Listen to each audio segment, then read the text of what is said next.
Bridgeport, Connecticut, November 1974. A working-class street, the kind where everyone knew everyone else. At number 966, the Goodin family lived quietly.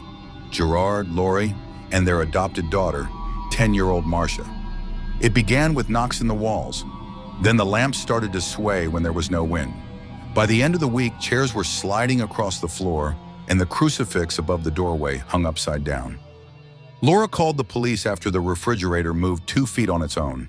The officers laughed until the refrigerator moved again. One of them whispered, "It's like the house is breathing." Within hours, more police arrived, then firefighters, then reporters. Neighbors gathered outside, watching lights flicker through the windows as voices echoed inside. Bridgeport had never seen anything like it. Inside, the air was charged, electric. A chair rose into the air and turned slowly before crashing down. A table flipped, photographs fell, and the family dog cowered, whining at the wall. Marcia stood frozen in the middle of the room, her small hands trembling. She whispered, "It says it wants us gone." Word spread fast. By nightfall, crowds lined the street, cameras flashing, journalists shouting questions through the rain. Every time someone outside gasped, something inside answered with a crash. The Warrens arrived the next morning, exhausted from another case but drawn by the chaos. Lorraine felt the heaviness the moment she crossed the door. Not a spirit, she said later, but a pressure, like grief with a pulse.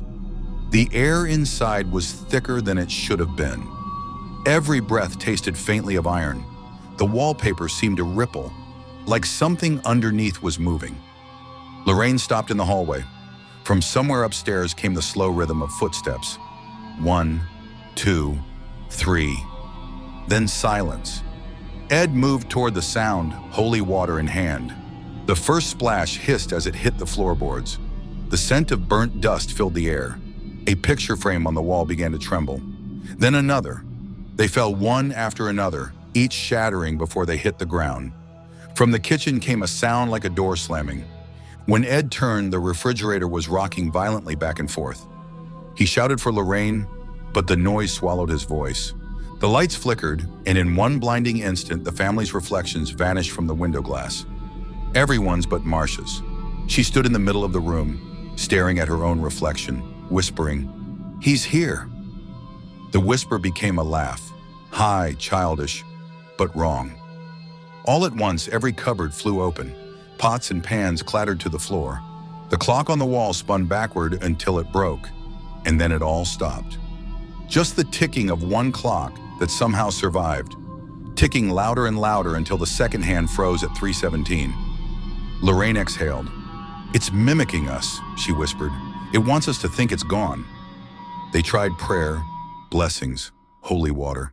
The activity only grew louder, pounding in the walls, whispering voices that seemed to mock the words of Scripture. A reporter claimed his camera strap was ripped from his hand by an unseen force. Another swore he saw a picture fly across the room and shatter.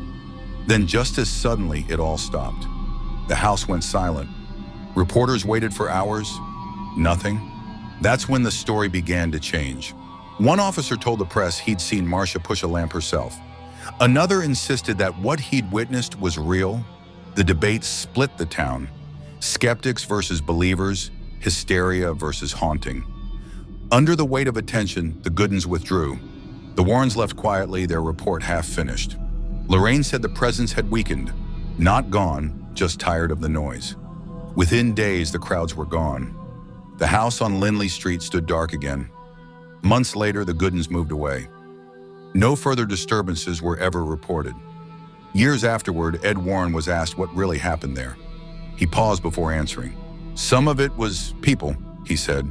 "Some of it was real. And the real part left when no one was watching anymore." He smiled faintly, the way a man does when he knows he'll never convince anyone either way.